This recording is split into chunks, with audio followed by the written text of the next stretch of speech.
Hello, everybody. Hi, good morning. Good morning. Peter Grosso, Pocket Pete, here with Shaughnessy, Dusling. Am I saying that right? Yes, Okay. Dusling. that's me. Hi. Hi. I have a lot of last names. It's weird. Tell me them. So I was born in McKenna, Okay. and then I got married, and my name became Dusling. Mm-hmm. And at that time, I became a realtor, so that has been my business name. Mm-hmm. And then I got divorced, and then I got remarried to Brett Harrison. So I have 3 last names. Nobody knows. I'm probably going to drop all of them and just be like Madonna and just be Shaughnessy. Do you work under your mom's team or Yes. your own? Okay. So Which is the McKenna team. yeah, I know. Yeah. So would it help you think to be McKenna of the McKennas, or does it hurt you I don't think it. to make it? I don't think anybody gives a shit what my last name is. They just care how I sell real estate, and that's probably it. You do. I might just change it to like Shaughnessy Sells. That'd be like a lifetime commitment, though. You can do it. I could. Okay. My kid's mom, like they'll call up from school and be like, "Hi, Mrs. Sells." Yeah. So, Shaughnessy is here not because she's an amazing real estate agent. No, not because of that. She is, but I don't care about real estate when we're in the Pocket Pete podcast studio. I love interesting people, and that's why you're here. Thank you. So I just want to hear about your story, your timeline. Can we start with, can you tell me your first memory? If you go back in your mind for a moment and just delve into your psyche, can you think about your earliest memory? Therapy with PocketPete. My earliest memory would have to be, I think it was like Hurricane Gloria, and my little brother Hugh was born, and we lived in Cutchogue, and a huge tree came down, and I think our chimney came down too. It did. It's crazy. On the same day that your brother was born. Well, no, not the same day, but he was a like, newborn. you know, a nugget, and Yeah. I had my other little brother Pete, who was, I guess, 2 at the time, so I must have been 4, maybe. Okay. And that stuck out to you think, because... It's probably pretty traumatic. Do you remember being worried about your little brother? Or do you just remember being scared of everything that was... I don't was know. happening? Dude, it was so long ago, it's so Yeah. fuzzy. Okay. I don't know. You had to, like, hypnotize me to take me back. Okay. So at Cutchogue, you lived there at 4. Yeah. Okay. Tell me about your parents. My parents are very interesting people. They both were in the Navy, and they met at a party when my mom was dumping the fuzz of the beer out the window, and it landed on my father. My dad was a big tough guy, so he, went up to yell at her, and then realized it was her. They were married 6 days later. 6 days. Shit you not. 6 days. Mm-hmm. Okay. They were married 6 days later. I believe that they were both engaged to other people at the time. Not entirely sure on that. And they are still together. They don't fight, and they're like awesome. So they were in California. I was born in California, and then my uncle Pete, who was my dad's older brother, had brain cancer, and he was very, very ill, and it was the end of his life. So my parents moved to Northport in with my grandparents, and were there when he passed, and we never left Long Island since. So that's how I became a Long Islander, and not a California girl. Glad you're here. Yeah, I'm glad I'm here too. I love it here. So my parents had 10 bajillion kids. I'm the oldest of 5. I'm the only girl. I was raised in a frat house. I learned a lot of life skills, like management. So you're the oldest of the 5. Mhm. Were you... My grandparents had 7 kids, and I noticed that my aunt, who's the oldest, she is almost like everyone's second mother. And that's just her instinct. Do you feel like that, as being the oldest and having all these younger I think siblings? so. I mean, my brothers would probably just say that I'm bossy and bitchy, but I mean, yeah. But I became a mom really, really young, and I think it's because I've always been more mature and helped to take care of the family and been instrumental in that part.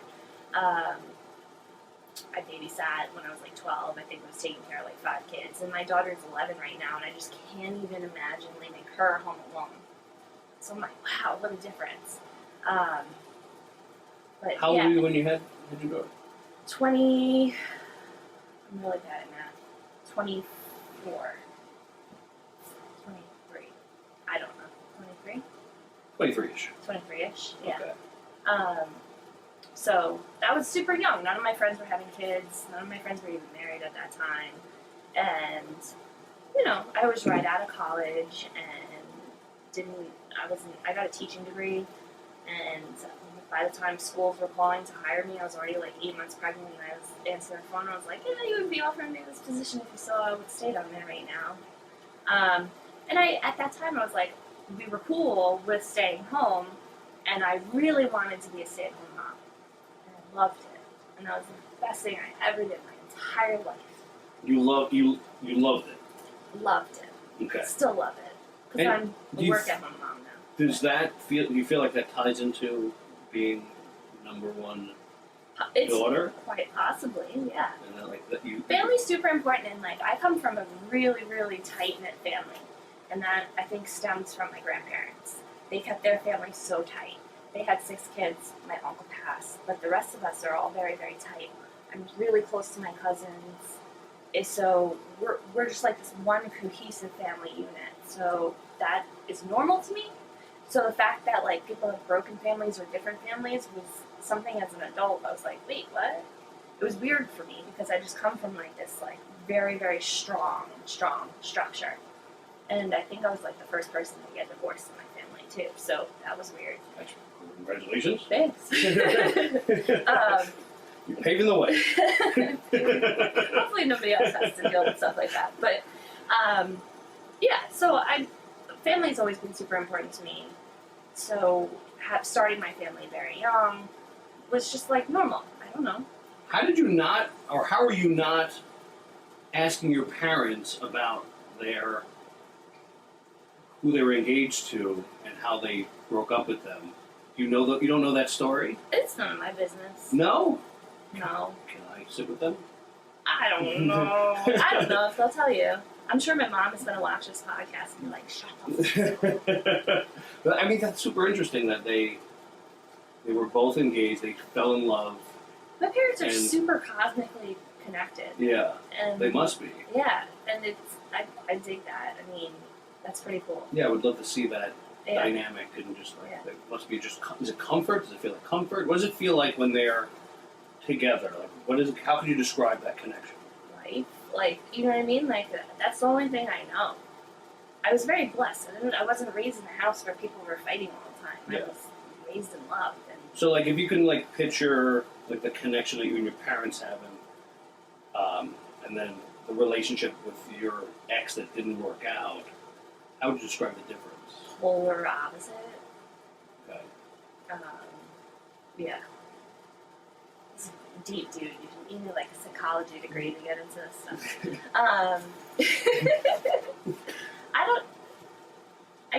You can't compare. I mean, it would be like, there is no comparison, really, honestly. Like, the respect and love and compassion and mutual understanding, none of that was there with my ex-husband for various reasons, but it's okay. Do you feel like you just assumed it would be there because it was always there, like, as you were growing up? Like, it wasn't something that was missing, so maybe you didn't think it was something that could be missing? Yeah, I think that's probably a really good way to describe that. Because my dad's like, come on, get your license. I've been telling you since you were 18, because he was. And so this point, I'm 27. And he's like, finally. And I said, fine, I'll sell my soul to the devil, meaning real estate to the devil. And he goes, your mom's not that bad. I'm like, my mom's not the devil. So I got my real estate license, and I had to make a choice. Focus on real estate or bake. So I put baking down, and I sold the shit out of real estate. And I did 12 transactions in my first year. and then How? doubled it the next year. How? Tell me about year one. Year one was rough. It always is. It was rough. I look still probably like I'm like 19, 20 years old, right? I'm flattering myself, right? You Yeah. do? I look like a baby. So that was years ago at this point. So you can imagine I look like a baby. So that was hard because people are like, "You're so young, you know nothing." And at that time I did know nothing. So I was like, "You're right."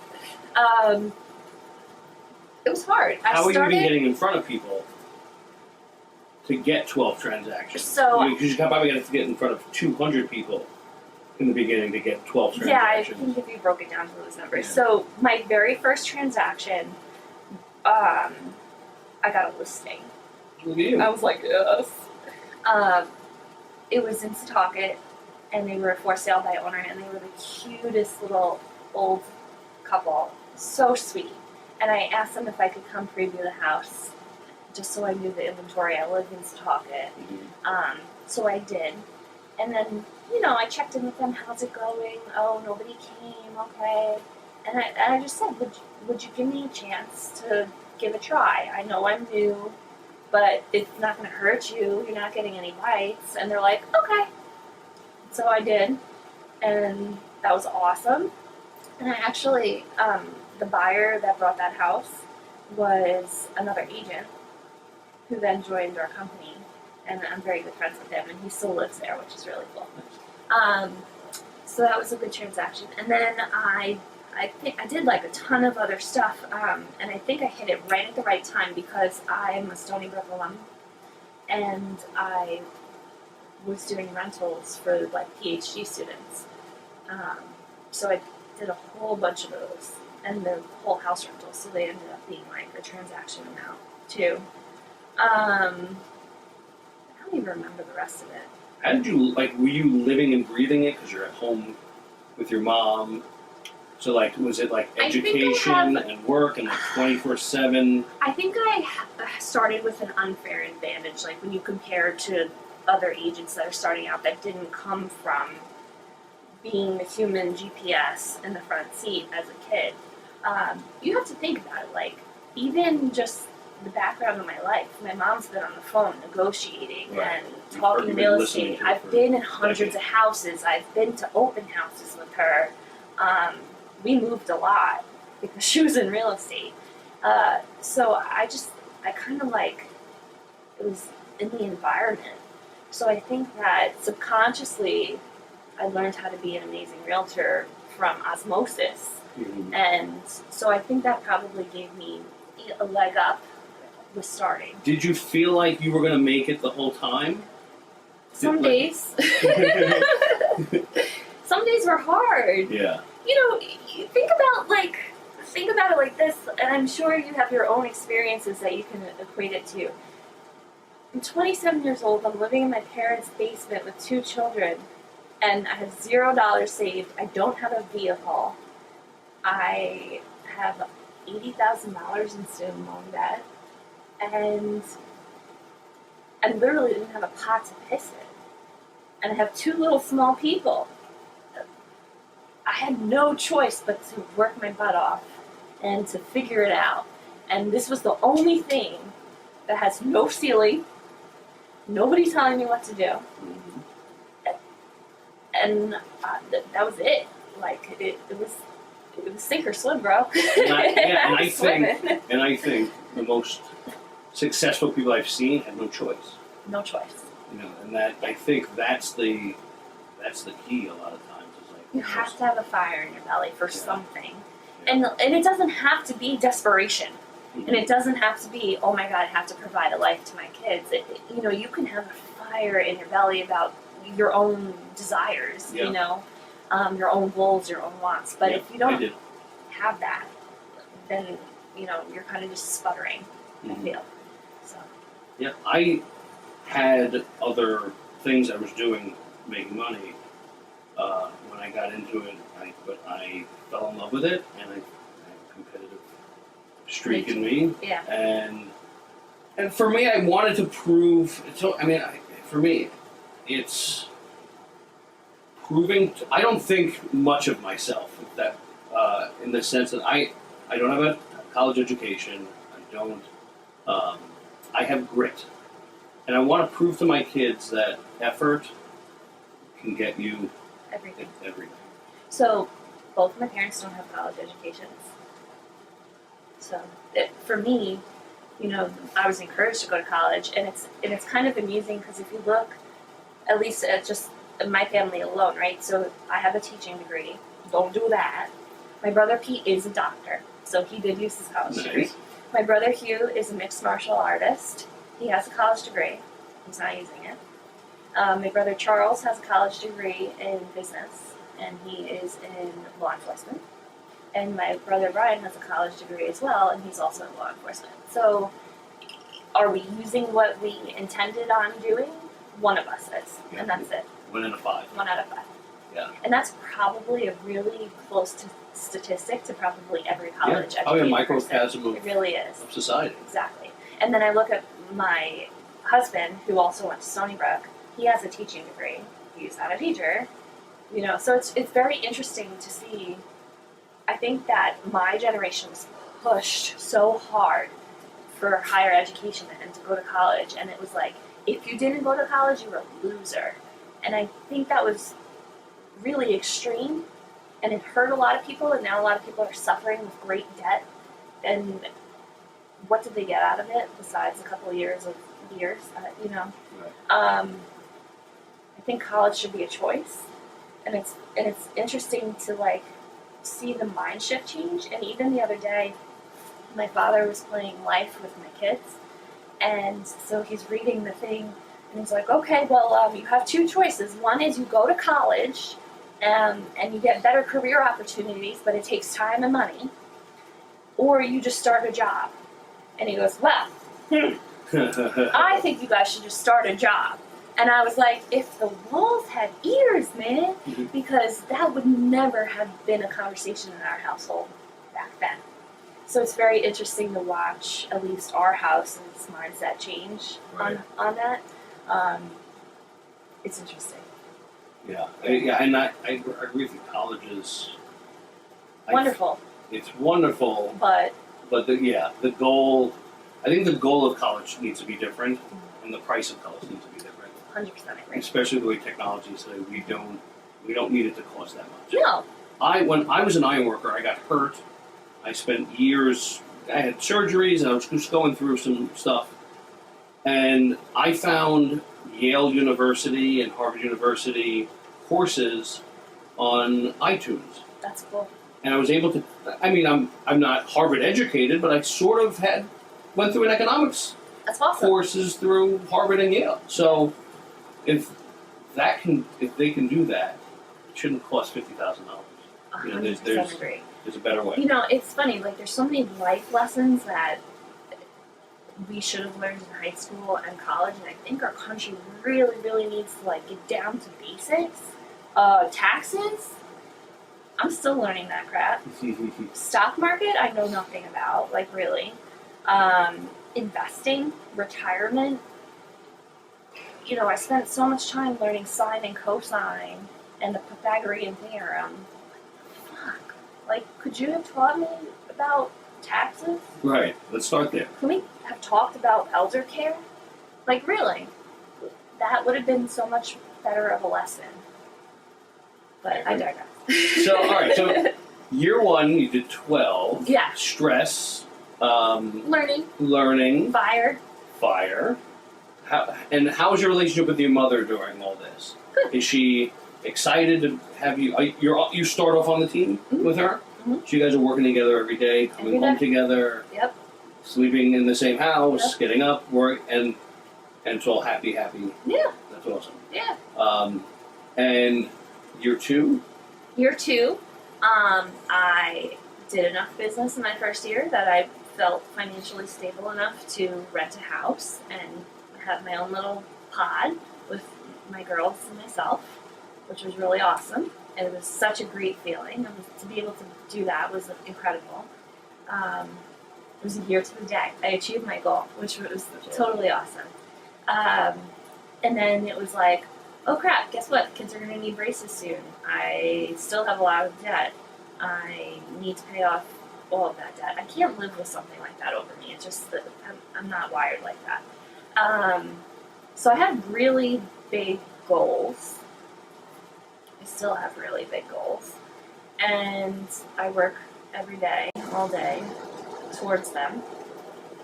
And What did you learn during, like, so because year one is just getting a sense of what it takes, hard work, your efforts are getting you everywhere, and then you can sort of have to learn systems and organization, and like, so like it's almost like a second year two of your education. Yeah. That you're earning. What was that like? Like, can you tell me? And what can you teach somebody going into year two? Specifically going into year two? Or just that type of like transition where like you get it now, you have business, you're working, but now So you have to learn how to keep it organized. And I mentor a lot of agents, and I try to get them to understand from day one, because they don't need to get burned to learn a lesson. They could have taken my experience, my mom's experience, everybody else's experience of getting burned. Don't show a house if there's no pre-approval letter. So from day one of my real estate career, that was my mom taught me that lesson, and I have never ever deviated from it. I've been cursed at, I've been screamed at, I've been hung up on, I've been tattled to my broker on because I'm a raging, nasty person who won't let someone see a house. Sorry, not sorry. Like, no, it's just not my bag. So I don't work without a buyer's agent contract with buyers. I don't list homes without a listing agreement. You know what I mean? When you go to the doctor's office, you don't see a doctor until you've already given your license, your credit card, very likely, and your insurance card. And then you see the doctor. Well, same thing with me, you know? So that lesson is like number one, the very first thing that I talk to new agents about. Because if you're not treating yourself as a business professional, your clients will never treat you as a business professional. The end. You know, so if you start there, I feel like that's going to elevate you from the people who are looky-loos to the people who are serious. So then you're not chasing tire kickers. So that's my first thing. The second thing is, and I've seen this happen a lot, agents get a couple deals into contract, they're feeling good, they're strutting their stuff, business begets business begets business begets business. And I think that they forget that. So if you've got a groove going, keep your groove going. You have to constantly be prospecting. 24/7 prospecting, that's it. And I don't cold call, I don't do stuff like that, that's not me at all. But trust me, I'm prospecting 24/7. You know, so it's more relationship based. And I ask for help. Hey, who do you know that I can help? I need to do more business. And people want to help you. So that's something I do. What else? So, Yeah. So, year two, you're probably super busy. Mm-hmm. Working now, you're hitting that point where your time is being sucked up on your success, right? Uh-huh. You have 2 daughters, Yes. and what's that like? Can you talk to me about the toll or like any of the issues that come up with that time? Did you feel like you wanted to do this so you could take care of your kids, and then did you have times where like you felt bad or like you couldn't be with them? I or think my things that you were timing worked missing? out really well because my kids went into school. So I got very lucky that I had X amount of time during the day from when I dropped them off to when I picked them up that I could work. And then also like technology, you know. I also have my family to fall back on. My father is able to watch my kids the second I say, I need somebody to watch you. Please help. And he's wonderful, and he does that. So I've been very, very blessed to have that to fall back on and depend on, and I do very much depend on it. But did you set a limit for yourself about how much you'll work? No. So okay, so like yeah, because I'm sure there's times where like you would maybe left the house at 8. Yeah. You got back at 8 or 9. Yeah. No, And, a lot. Yeah. I'm very much like, I had a recent awakening between the whole factor of work-life balance Mm-hmm. And 2020, I know everybody hates with a passion. I'm kind of feeling it too, but like I really feel like I needed 2020 so bad, which was wonderful. But it's also opened my mind to, there's definitely things to prioritize, and the grind and the hustle is maybe not as important as the consistency and the quality and the being yourself and taking time for yourself, mental space-wise and physically, taking care of yourself, exercising. Like, I could run around all day long, pounding coffee, work, day to night. I could, but I won't anymore. 2020 did that? Did Corona do that? No, I was coming into that in 2019, but 2020 really just nailed that lesson home. Corona was awesome for me because I was able. Because you got a break and you got the. Well, I was able to sell introspection. 8 houses from my house. Yeah. That was pretty cool. I was nervous when I was like, oh my god, we're going to lockdown. This is going to shut us down. And then, my father and my mother are like, we have so much tech. Let's just use it. And I'm like, okay, let's use it. And we did. And it worked really, really well. So now, like, we're allowed to meet people again. But a lot of my listing appointments, I'm doing on Zoom.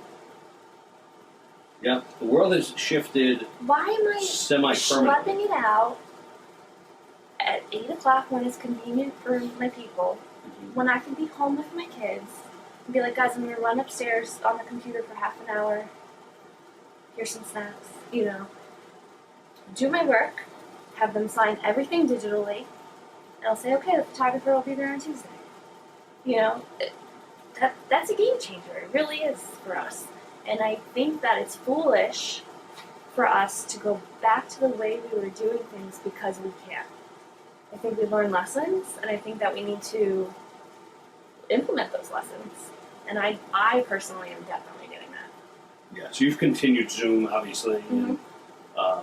And I found that the technology, I had an edge. I still have an edge, I think. Mm-hmm. But the edge, I had a big gap of an edge before Corona because I brought every piece of technology to the table that anyone had. I'm a tech junkie, so I own every little thing. Yeah. And then it became the thing to do. So, like the Matterport camera, everyone uses now. We've had one for years. Yeah. My mom bought one years ago, so we've had one for years. We've always done it for every listing. Right. But, how about we make people watch the tour first? Because that's going to drop off a lot of people who aren't interested. Right. Well, why aren't we using it? So now we are. Yeah. So and that's one thing that, like, if I went to a listing appointment, if you weren't going, I was the only one bringing up the Matterport camera, and now, everyone is. Right. So the world has totally shifted, and even outside of real estate, obviously, like, I think office spaces are going to have a problem because people can do everything virtually. I think it's going to be for the better. I think it's going to add a lot of value and give people a lot of their time back. I think it's really interesting to see the tidal wave that we're having come from the boroughs out here to Suffolk and Nassau, of course, but people are going to be able to remain at home for their work for the most part. Think about how much time they have spent commuting.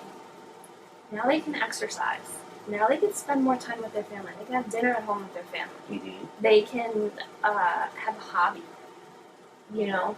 That's really cool. That is a gift. We can't make more time. We can.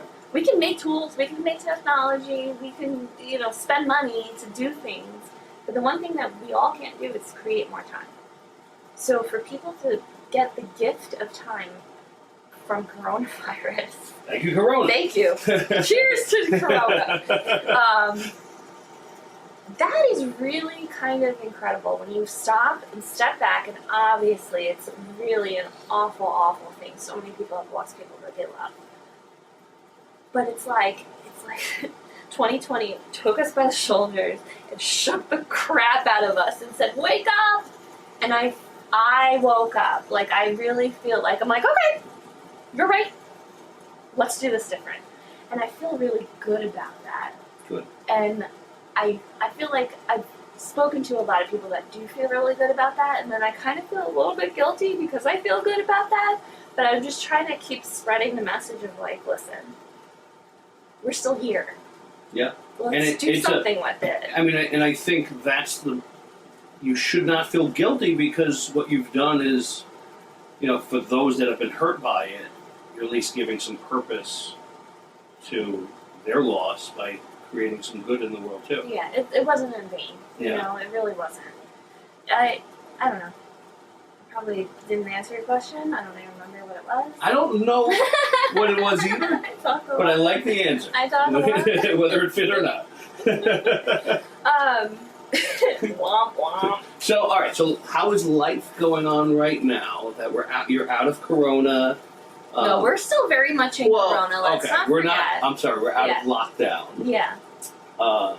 And what's your day-to-day like? Different.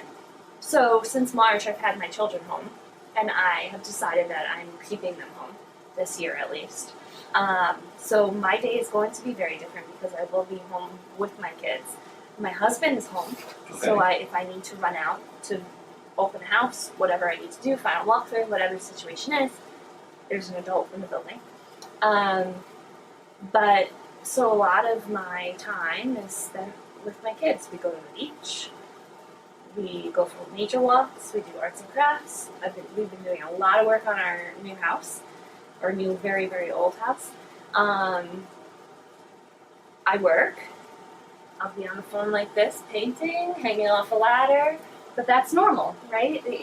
When you got no free time before, you have to GSD. So that's what I would always just do anyway. Get the headset, you're working and doing 7 other things at the same time. I'm really, really narrowing down houses for buyers. We're not playing that multiple offer game.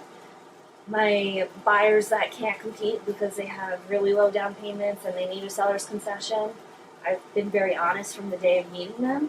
Hey, listen, this is not a great time for you to buy, and I really am breaking my heart telling you this, but I think you should re-sign your lease for the next 6 months, and let's revisit the market then, because I'm just setting you up for a heartbreak.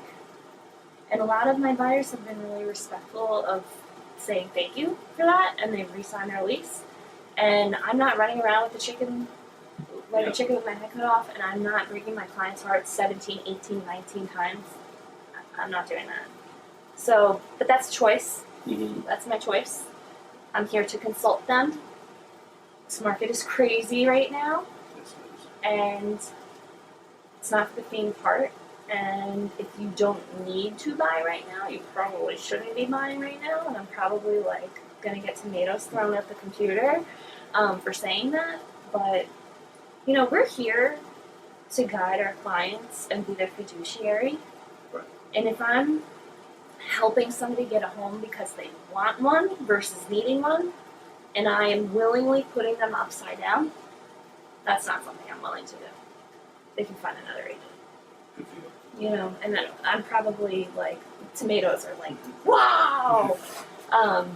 Well, it's important that's just not my bag. Yeah. I mean, look, I think the most important thing is that you're willing to do what you think is right for your people, and that's the most important thing you can do. I'm trying. Yeah. Yeah. It's not always that that's not always a cut and dry answer. decision. Yeah. Yeah, and there's families that need a home, and I'm out there playing that game and getting them home, but I'm just not dragging people through the mud for the sake of being like, this market's insane, I want every deal. You know what? I'd rather see you wait, watch the market self-correct because we are bound to have it happen.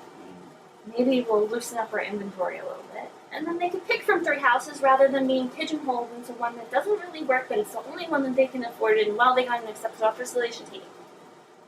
It's not my thing. It's not my thing. I like your thing. Thanks. What is your thing? I don't know. Not. We know it's not. No, my thing is doing the right thing always, no matter if it hurts and no matter if it sucks for you, because at the end of the day, real estate is something like not equating it to brain surgery, but it's specialized. You know what I mean? You would never be like, oh, hey, veterinarian, can you perform brain surgery on my child? You would never do that. So if someone's going to a real estate agent, we would hope that they have that skill set to navigate you through what it is that you're going through. And I feel like my experience has given me a very refined skill set, and it would be unethical for me to do something like that. You know what I mean? Yeah. So that's my thing. My thing is doing the right thing, no matter what it costs, and no matter how hard it hurts me, which could be a commission, right? Because it's the right thing to do. So that's my thing. I love it. So, That's my tell thing. me, because we got pulled into real estate really quick, as we I always think it was do. inevitable. Yeah. If you're just starting out as what advice would you give, or how would you tell somebody to start their real estate career and make it successful? What do you need? What kind of person should you be? Because I want to know what people should be in this business. I have my own opinions on that, but I want to hear what you think. And then what should they do? So what kind of people best fit this industry? So, if you were asking me this question when I started, I would say fake it until you make it. However, I've evolved, and I would say just be yourself. And now I'm thinking of Robin Williams, be yourself in Aladdin. Really, truly, you can put on whatever facade you want to do. You can put on whatever clothes you can afford to have or not have. You can roll up in your benzo, put on this big shot realtor thing. But at the end of the day, we are all servicing people who work really hard for their money, and they want that respect that they have for their money to be respected by you. So in my opinion, when you're rolling up in your fancy car and your flashiness and you're showing off all your stuff, that's kind of disrespectful. I think that's like, it's just, you're not a Kardashian in real estate. You know, nobody's a Kardashian in real estate. They shouldn't be. You're here to perform a service. Do the best job you can. Always do what's right for the client, no matter what, even if it kills the deal. Be a fiduciary. A lot of agents are the fiduciary to themselves and their commission check, which really grinds my gears. And advocate. You know, if you are truly advocating for somebody else, you're never going to steer wrong. So, for people starting out in real estate, or even people who are looking to grow to the next level, I think with like social media and the image that we all try to portray, I think a lot of people can see through that. You know, you could look glitz and glam on your Instagram, and then they see you in real life, and you're kind of like, nah. They're like, who are you? Because now I'm confused as to who you are. So I think if you're just really unabashedly and unashamed to be you and bring the value that you provide, and if you don't know what that is, you need to figure that out. Right. I think that's like the goal that everybody should start with. Because if you start with who you are, how can you go wrong? Yeah. You know what I mean? And I think we've talked about this before.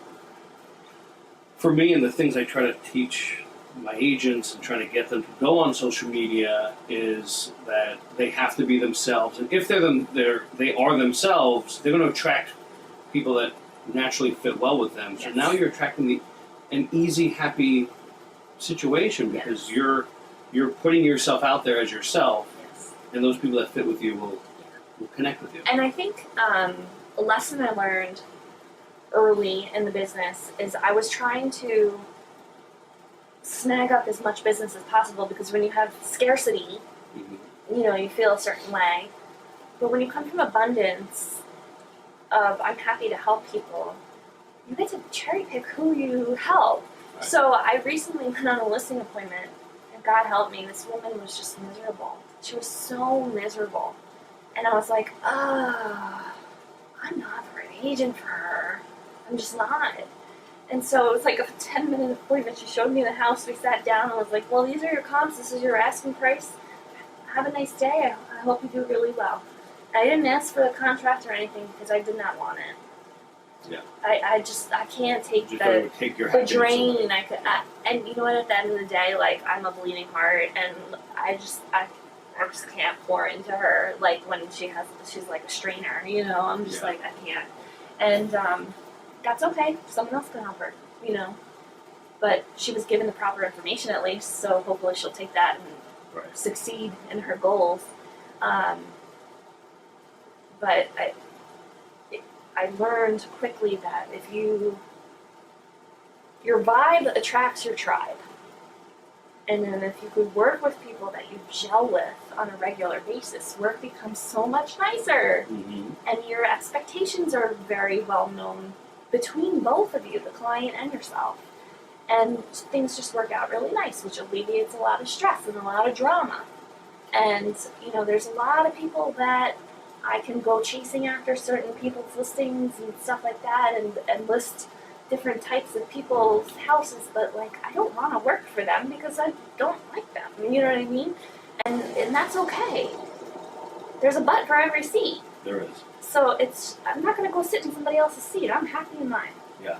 And one thing I want to say, and just going back to social media, because I was actually taught something by one of my newer agents the other day. We were making a video. She was going and going. I said, just act like, be yourself. We're going to keep doing it until your personality starts coming out. Mm-hmm.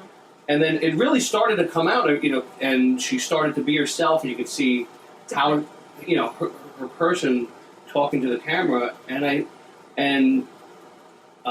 I gave the analogy, you're not talking to a million people. Mm-hmm. You're talking to one person times a million. You know, like they're standing at their phones alone. Mm-hmm. So it's just you one-on-one. It just happens to be leverage. Mm-hmm. So what she said she did, and when she became the most natural, she just looked at the camera and she talked to her best friend. And that brought herself out. Mm-hmm. And she had the most charming video. That it was her first video, and she already got people reaching out to her and connecting with her because she was her. Mm-hmm. And I think that is a great thought process, is talk to the camera like you're talking to your best friend. Yeah. You know, in growing up in real estate, and, you know, my mom had a Prudential Douglas Elliman office, and when I was in high school, I was a weekend secretary. And I don't know how they didn't know that I was the broker's daughter because I look exactly like my mom. I don't know how. Whatever. Part of the reason that I didn't want to get into real estate is because there was this stereotypical realtor persona, and it's ugly. And I think that just like a used car salesman has that persona, right? I feel like it's my job to break that stereotype and just be myself, and you are unashamed to be you. And I love that about you, and I think the people who are most successful in this business right now, at least on Long Island, are very much themselves. They're not that stereotype. They're not that nasty. It's the weekend. Why are you calling me? Like, and the ones that are still like that, I haven't seen very much of them since Corona. Yeah. But I just think, you know, there's no mold for success in this industry, which is pretty cool. You know, you could look at a panel of the most successful people, and they're all wildly different. Yeah. And they all approach their business wildly differently, too. Yeah. My assumption, so cool. Yeah, it's amazing how many different ways you can succeed. Yeah. But my assumption is that one thing that they all have in common is they're okay failing a bunch of times too. That's probably a really perfect assumption, yeah. And I think that is the key that everyone needs, and something I just try to hammer into people is that's if you're not failing, there's no way to succeed. Yeah. Fall down 9 times, get up 10. Yeah. And that's, you know, that's life. It really is. in everything, and you just resilience and grit, like you Yeah. said before. Rocky. Rocky. Yo, Adrian.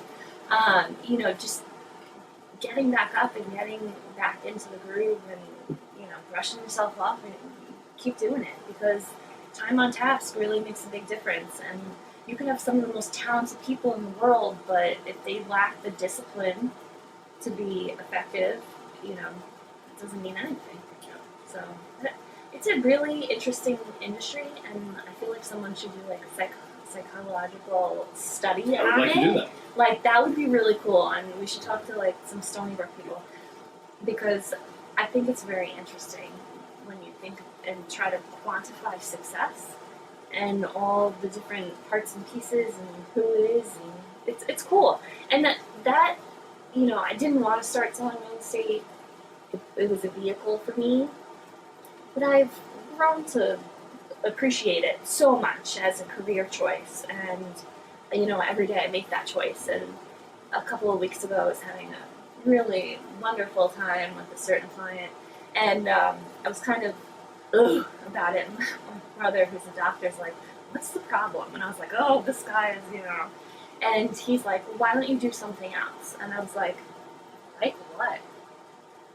There's nothing else that I can have the creative freedom to do what I want and make the money that I like to make. And it's very cool to have that carte blanche to start from, which is, I could paint in every color of the rainbow and it works. So I like that. Okay. Well done. I could talk all day, dude. I'm enjoying it. Thank you. Thank you. Appreciate everything you gave me here. We were not going to talk real estate, and we got pulled in, but it's been amazing. Thank you for having me. It's very cool. I feel honored. All right. See you soon. Great job. Thanks. Is that fun? Yeah. Why? Just Hot because it's man. hot? Oh. Let me